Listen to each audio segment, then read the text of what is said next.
Hello students और आप सभी का स्वागत है केमिस्ट्री हार्ट चैनल पर। मैं तान्या यादव आज आप लोग के सामने लेके आई हूँ नई वीडियो और इसमें हम बात करेंगे जो चैप्टर था हमारा कार्बन एंड इट्स कंपाउंड, उसका ये सेकंड लेक्चर है जिसमें कि मैं बताऊंगी कि यहाँ पर हमने भाई पढ़ लिया था टाइप्स ऑफ बॉन्ड्स, कैसे कोवेलेंट बॉन्ड होते हैं, कितने टाइप्स के होते हैं हाइड्रोकार्बन्स में। अब हम बात करेंगे कि एक्चुअल में कार्बन के एलोट्रॉप्स क्या होते हैं। तो एलोट्रॉप्स को जानने से पहले कार्बन के हम पहले बात करते हैं कि एलोट्रॉप्स एक्चुअल में होते क्या। तो यहाँ पे लिखा हुआ है when an element exists in two or more different forms in the same physical state। इसका मतलब कि ऐसे कोई एलिमेंट जो कि क्या है उनकी फिजिकल स्टेट सेम हो, जैसे कि दोनों ही सॉलिड नेचर के हो, लेकिन क्या है उनमें क्या है उनकी फॉर्म जो हो, यानी कि उनका कुछ तरीका अलग हो, वो चीजें अलग करते हो, डिफरेंट फॉर्म्स में हो, तो उसे क्या कहेंगे हम allotropes. These different forms of called allotropes, यानी कि फॉर एग्जाम्पल अगर हम बात करें कार्बन और डायमंड की, तो दोनों ही अगर फिजिकल स्टेट दोनों एक दूसरे के कार्बन के एलोट्रॉप से मिले हैं कार्बन से दोनों, लेकिन अगर नेचर की बात करें तो भाई है तो तीनों ही फिजिकल में, भाई कार्बन में हमारा फिजिकल उसकी क्या होती है सॉलिड नेचर होता है। एलोट्रॉप्स में अगर इसकी बात करें तो डायमंड भी सॉलिड नेचर में और हमारा ग्रेफाइट भी, लेकिन उनकी और फॉर्म्स की अगर बात करें जो उसके फॉर्म्स निकल रहे हैं वो स्टेट में तो सेम है, यानी कि कार्बन सॉलिड है तो उसके जो दो फॉर्म निकल रहे हैं वो भी सेम स्टेट में है, सॉलिड में है, लेकिन उनका नेचर जो है उनका बिहेव जो है वो काफी एक दूसरे से डिफरेंट, और वो क्या है अभी हम डिस्कस करेंगे। ठीक है, तो ये लिख लो when an element exists in two or more different forms in the same physical state, these different states या different forms are called allotropes। यानी कि उनकी फिजिकल स्टेट सेम होगी लेकिन उनकी जो तरीके हैं वो जो डिफरेंट फॉर्म्स में होंगे, कुछ ना कुछ डिफरेंस होगा उनमें, वो बहुत बड़े बड़े डिफरेंस है, क्या है उसके बाद में बात करेंगे। तो भाई हमें कार्बन ही पढ़ना तो सिर्फ हम यहाँ पे डिस्कस करेंगे कार्बन के allotropes. So allotropes of carbon, तो अगर मैं बताऊं तो याद रखना बच्चे, कार्बन के दो ही एलोट्रॉप्स तुम लोगों ने सुने होंगे, लेकिन यहाँ पर हम पढ़ेंगे तीन एलोट्रॉप्स। कार्बन के कितने टोटल एलोट्रॉप्स होते हैं? तीन। ठीक है, पहला हम यहाँ पे डिस्कस करेंगे डायमंड के बारे में, ठीक है, दूसरा है ग्रेफाइट, तीसरा है फुलरीन्स। ठीक है, अब ये है क्या इसमें अभी हम बताएंगे और यहीं पे बताते जाएंगे मेन मेन पॉइंट। तो सुनो, अब अगर हम बात करें डायमंड की तो इसमें क्या होता है, डायमंड का अगर नेचर देखें तो पहली चीज तो ये क्या है, सॉलिड नेचर के, ठीक है, सॉलिड नेचर होता है। ठीक, उसके बाद हम बात करें, अगर एक काम करते हैं इसका डायग्राम हमें बनाना ही पड़ेगा, तो बस इतना नोट कर लिया। चलो, सॉलिड नेचर की दूसरी बात, ये बहुत ही ज्यादा क्या होते हैं, हार्ड होते हैं, बहुत ज्यादा। भाई सुना होगा डायमंड का यूज किया जाता है कांच को काटने के लिए, है ना, तो यहाँ पे क्या है, ये कैसे होते हैं, बहुत ही हार्ड एंड रिजिड, कठोर होते हैं, रिजिड होते हैं। तीसरी इसका एक पॉइंट और याद रखना कि ये कैसे शाइनी नेचर के, तो बहुत ही चमकीले होते हैं, शाइनी होते हैं। ठीक, अब अगर बात करें तो diamond is the hardest natural substance. याद रखना, डायमंड को सबसे ज्यादा हार्डेस्ट सब्सटेंस बोला जाता है, यही तो कारण है कि उसको कांच को काटने के लिए यूज करते हैं। It is one of the most hardest substance. ठीक है ना, क्लियर हो गया ना। अब इसमें कुछ जरूरी बात करेंगे, तो इसमें क्या बात करेंगे, ये स्ट्रक्चर इसका हार्ड क्यों होता है, इसका मेल्टिंग पॉइंट क्यों हार्ड होता है, तो इसमें हम बात करेंगे इसके स्ट्रक्चर के बारे में। जैसे इसका स्ट्रक्चर हम दिखा देंगे तुम लोग को बिल्कुल क्लियर हो जाएगा कि एक्चुअल में डायमंड इतना रिजिड होता क्यों है। इसका स्ट्रक्चर अगर दिखाएं तो मुझे दो स्केच चाहिए होंगे।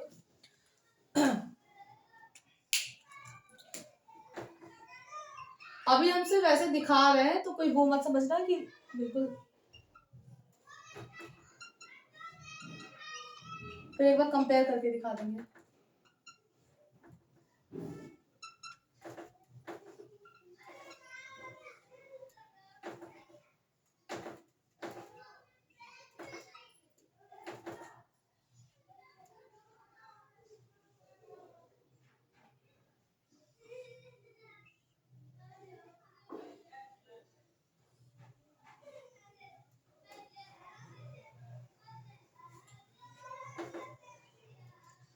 तो ये मतलब कुल मिला के ऐसे ही कंटिन्यूसली चलता रहेगा, ठीक है। अब अगर इसकी बात करें तो सुनो, अगर ये जो मैं डॉट डॉट गोल गोल गोल दिखा रही हूँ एक्चुअल में ये है हमारे कार्बन, और कार्बन को मैंने बताया था कि कार्बन की मैक्सिमम वैलेंसी यानी कि वैलेंसी कितनी होती है, 4 बॉन्ड बनाने की होती है। तो अगर ध्यान से देख रहे हो तो ये देखो, ये कार्बन है, कार्बन का बॉन्ड अभी ये इसमें भी फर्दर ये डिवाइड होगा, देखो ये ऐसे जाएगा, ठीक है ना, मतलब ऐसे बढ़ जाएगा। तो अगर इस कार्बन को देख रहे हो तो देखो इसकी बॉन्डिंग कितनी हो रही है, एक ज्यादा मैंने बना दी क्या, ये नहीं जुड़ेगा, ये एक्चुअल में यहाँ जुड़ेगा, ओके। 1 2 3 4 देखा, तो ये क्या है, कार्बन यहाँ पे एंगेज है। अगर यहाँ देख रहे हो तो 1 2 3 4, यहाँ देख रहे हो तो 1 2 3, और यहाँ पे ये फर्दर आगे बनाएगा ऐसा कुछ। तो कहने का मतलब है अगर पूरा टोटली यहाँ पे देखोगे तो ये सब क्या है, एक दूसरे से एंगेज है, और ये टोटली अगर देखा जाए तो 4 बॉन्ड को फॉर्म कर रहे हैं, यानी कि कुछ ऐसा स्ट्रक्चर बनेगा। जैसे ये कार्बन है, तो ये कार्बन है जो 4 हिस्सों में ऐसे ऐसे बढ़ गया, और इसमें भी ये फर्दर किसमें बटेंगे, 3, 1 2 3, 1 2 3, 1 2 3। ये सेंटर में कार्बन है, कार्बन में बॉन्ड बने, वो भी 4 बॉन्ड बना दिया। अब ये कार्बन है तो ये भी तो 4 बॉन्ड बना रहा है, 1 2 3 4, 1 2 3 4, 1 2 3। यही फिनोमिना आगे ये क्या प्रोसेस चलता रहता है कंटिन्यूसली। अब खुद ही देखो तो यहाँ पर कार्बन के एक भी इलेक्ट्रॉन फ्री नहीं है। कार्बन ने टोटली 4 बॉन्ड बना के एक बहुत बड़ा सा केज यानी कि एक बहुत बड़ा सा जाल बना दिया, देखो जाल जैसा लग रहा है। तो यही कारण है कि ये जो केज बनता है अगर पूरी तरह से बंधा हुआ स्ट्रांगली, भाई एक भी कहीं भी कोई भी बॉन्ड खुला नहीं है, तो ये बहुत ज्यादा रिजिड होगा, बहुत ज्यादा हार्ड होगा। तो यही कारण है कि ये बहुत ज्यादा क्या होते हैं, हार्डेस्ट नेचर के होते हैं। दूसरी चीज इनकी डेंसिटी बहुत हाई होती है, कैसी होती है, हाई डेंसिटी, बहुत अच्छे से बाइंड है, इनकी डेंसिटी हाई होती है। तीसरी चीज ये जो होते हैं क्या कहते हैं इनमें, ये जो है इनका melting point MP, melting point जो होता है, यानी कि अगर हिंदी में बोले तो इसको कहते हैं वो मेल्टिंग पॉइंट को हिंदी में कहते हैं, अरे क्या कहेंगे, गलनांक। गलनांक क्या होता है, बहुत ही हाई होता है, ठीक है। ये भी क्या होता है, हाई। अच्छा हाँ, ये मैंने बताया नहीं, एलोट्रॉप्स ऑफ कार्बन को बोलते हैं कार्बन के अपरूप, ठीक है ना, रूप जिसका रूप एक जैसा हो और कुछ ना कुछ डिफरेंस होगा, ठीक है। तो इसका मतलब है यहाँ पर एक भी no electrons are free for अभी किसी चीज के नो इलेक्ट्रॉन्स आर फ्री। अब इसमें बताएंगे अभी क्या होता है, पहले इतना नोट कर लो, ठीक है, नोट कर लो भाई। अभी एक इसमें बात है, एक्चुअल में यहाँ पे एक चीज और बोली जाती है कि जो हमारा डायमंड होता है, diamond does not conduct electricity, does not conduct electricity.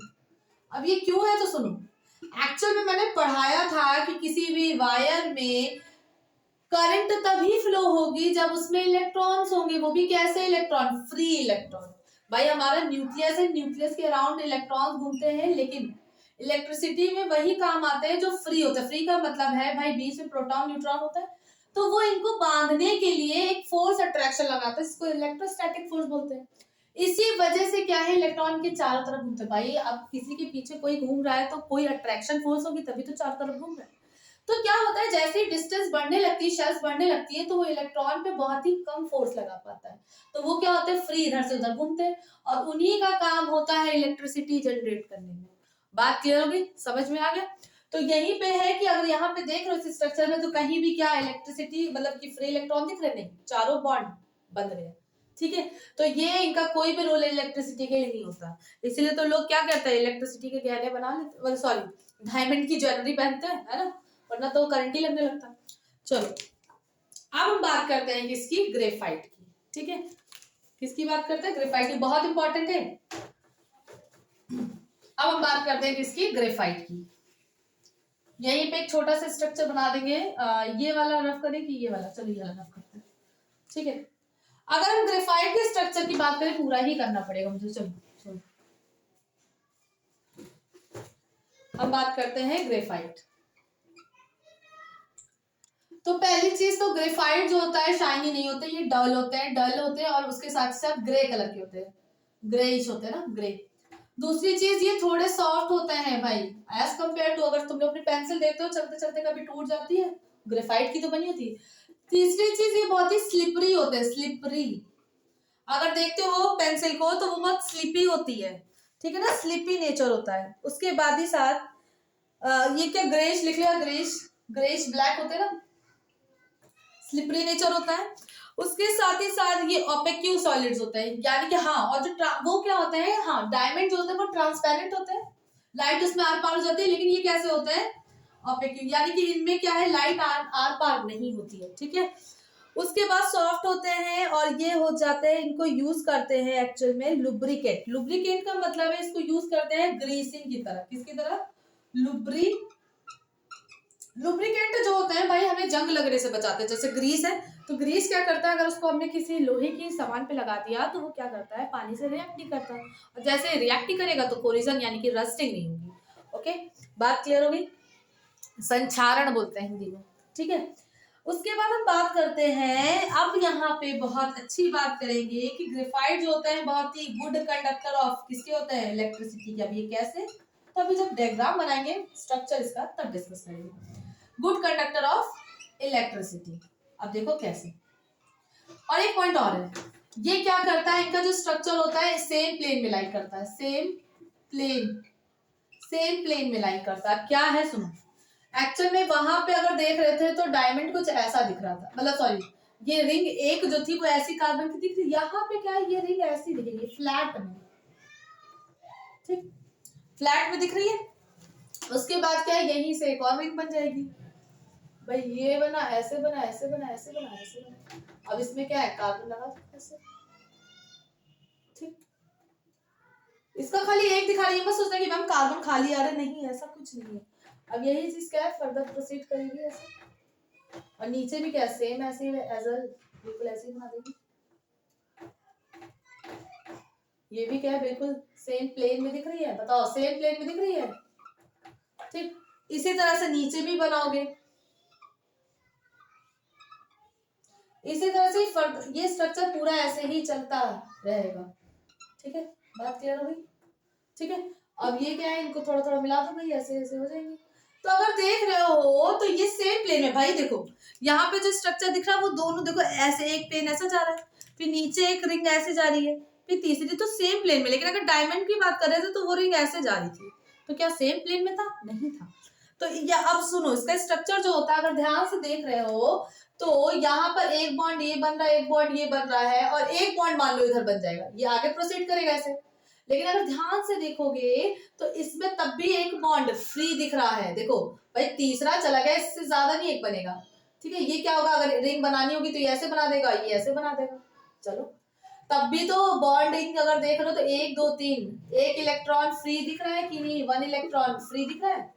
तो ये इस केस में था, इस केस में भी सेम यही होगा, इस केस में भी होगा, तो कई सारे फ्री इलेक्ट्रॉन जनरेट है, मतलब कि इसके एक इलेक्ट्रॉन फ्री हैं। और यही तो एक इलेक्ट्रॉन फ्री जो होते हैं वो किस में यूज किए जाते हैं, इलेक्ट्रिसिटी जनरेट करने में। तो याद रखना बच्चे, ये बहुत ही अच्छे गुड कंडक्टर होते हैं। एक बात और बता देते हैं, याद रखना इलेक्ट्रॉन्स की जो भी फ्लो करने की डायरेक्शन होती है, करंट जस्ट ऑपोजिट उसके डायरेक्शन में फ्लो करती है, और पॉजिटिव चार्ज के सेम डायरेक्शन में फ्लो करती है। भाई इलेक्ट्रॉन हमारे नेगेटिव है, तो इसका मतलब मान लो ये स्विच लगा है, यहाँ पे एक बल्ब जल रहा है, तो मैं करंट ऐसे, मतलब जैसे स्विच ऑन करूंगी तो हमें पता है करंट ऐसे जाएगी, तो करंट अगर इसका मतलब ऐसे जा रही है तो इलेक्ट्रॉन जस्ट उसके ऑपोजिट डायरेक्शन में फ्लो करेंगे। बात क्लियर होगी, बताओ ये बिल्कुल समझ में आ गया, कोई दिक्कत? बस इतनी सी छोटी छोटी बात याद कर लेना काफी है। यही कारण होता है कि इसमें जो है इलेक्ट्रॉन्स फ्री होते हैं, वो भी एक एक इलेक्ट्रॉन, तो इसी वजह से क्या होता है, ये गुड कंडक्टर ऑफ इलेक्ट्रिसिटी होता है। डायमंड में ऐसा कुछ भी नहीं होता, ठीक है। अब हम लास्ट एलोट्रॉप्स की बात करने जा रहे हैं, जो कि हमारे कौन है, फुलरीन्स। फुलरीन की अगर बात करें तो फुलरीन का नाम इसलिए रखा था क्योंकि एक साइंटिस्ट थे जिन्होंने मतलब इसको डिस्कवर किया था, तीसरे एलोट्रॉप्स को, ये बाद में आया था काफी, उनका नाम ही था फुलरीन। तो हम बात करते हैं यहाँ पे फुलरीन्स, ठीक है। और ये डिस्कवर किसने किया था, तो ये किया था बकमिंस्टर,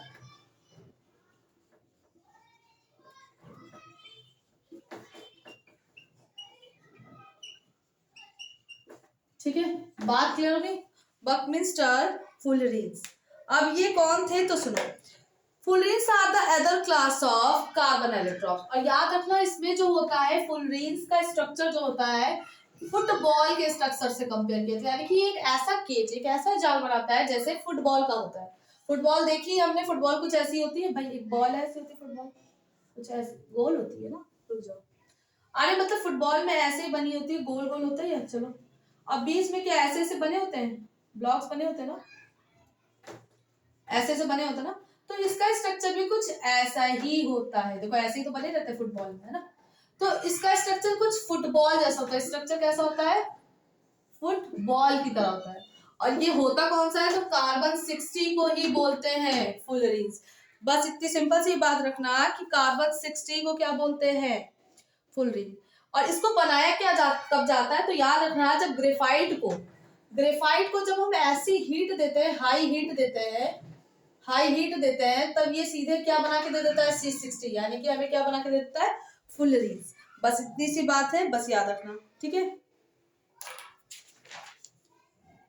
बस इसमें कुछ खास बातें नहीं है। फुलरीन्स में अगर बात करें तो सबसे पहले यही डिस्कवर किया गया था। उसके बाद C70 भी एक फुलरीन होता है, C80 भी होता है, C140 तक इतने सारे फुलरीन होते हैं, और भी होते हैं लेकिन इतने याद रखो। मेन हमारा क्या है, C60 हमको याद रखना है। कोई दिक्कत बताओ, आप बताओ, समझ में आ गया, एक बार और बता दे रहे।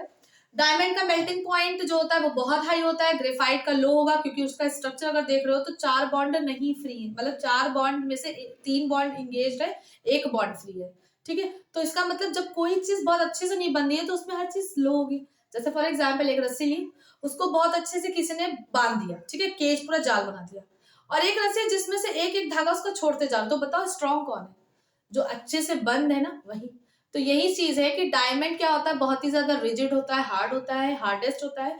ग्रेफाइट ऐसा नहीं होता, ये डल नेचर का होता है ग्रेफाइट। ये कैसे होते हैं डायमंड, शाइनी नेचर के। उसके बाद अगर हम बात करें, फुलरीन्स को भी किनारे करो, उसके बाद अगर हम बात करें तो डायमंड जो है वो इलेक्ट्रिसिटी को कंडक्ट नहीं करते, बिकॉज उनके पास कोई भी फ्री इलेक्ट्रॉन नहीं होते। कार्बन के चारों जो बॉन्ड होते हैं वो इंगेज होते हैं, बंधे हुए होते हैं। लेकिन अगर ग्रेफाइट में बात करें तो उनके सिर्फ 3 बॉन्ड बनते हैं कार्बन में, एक एक बॉन्ड फ्री होता है, यानी कि एक इलेक्ट्रॉन, जो इलेक्ट्रॉन्स होते हैं वहां पे फ्री हो जाते हैं, इसीलिए वो इलेक्ट्रिसिटी कंडक्ट करते हैं। शाइनी नेचर है, डल नेचर है। उसके बाद हम बात करते हैं, अगर हम मेल्टिंग पॉइंट की बात करें तो डायमंड का मेल्टिंग पॉइंट बहुत ज्यादा होता है, लेकिन ग्रेफाइट का ऐसा नहीं होता। डेंसिटी की अगर बात करें तो डायमंड की डेंसिटी बहुत हाई होती है, लेकिन ग्रेफाइट की नहीं होती। बस इतने सिंपल से है, एलोट्रॉप्स इसको याद कर ले। तो अब नेक्स्ट जो हमारी रिएक्शन है उसमें हम बात करेंगे आईयूपीएसी की। आईयूपीएसी क्या होता है, नॉमेनक्लेचर क्या होता है, उसमें थोड़ा सा बताएंगे, और वो सब भी हटाओ किनारे। आईयूपीएसी जिसको आ गया ठीक है, अच्छी बात है, आना भी चाहिए, लेकिन उसके लिए ये नहीं कि आईयूपीएसी नहीं आ रहा तो सारा दिन 4-5 दिन उसी में लगा दी, नहीं। उसको अच्छे से देख लो, थोड़ा बहुत समझ में आ जाए काफी है। उसके बाद जो पढ़ाएंगे वो हमारा स्कोरिंग चैप्टर है, यानी कि आईयूपीएसी के बाद हम देखो, पहले आईयूपीएसी हाइड्रोकार्बन्स की बताएंगे, हाइड्रोकार्बन्स की बताने के बाद हम सीधे पहुंचेंगे फंक्शनल ग्रुप में, उसमें आईयूपीएसी बताएंगे। उसके बाद जैसे ही वो सब बता लिया तो फिर हम कुछ ऑर्गेनिक कंपाउंड्स के बारे में बात करेंगे, जैसे एल्कोहल, एल्डिहाइड, तो इन सब की बात करेंगे। सोप कैसे बनते हैं, तो वो चीजें ज्यादा इंपॉर्टेंट है, ठीक है। तो आईयूपीएसी भी पढ़ाएंगे तो उनको ध्यान से रखना, क्योंकि क्वेश्चन पूछा जाता है कि जैसे अल्कोहल है, एथेनॉल है, तो उसका आईयूपीएसी में क्या होगा। तो आज के लिए बहुत इतना काफी है, और हम नेक्स्ट वीडियो में डिस्कस करेंगे आईयूपीएसी के लिए। तो बिल्कुल जोश में आना, दिमाग से बिल्कुल खोल के आना, और उसके बाद आईयूपीएसी पढ़ना, ठीक है। ओके, ऑल द बेस्ट, तैयारी करते रहिए।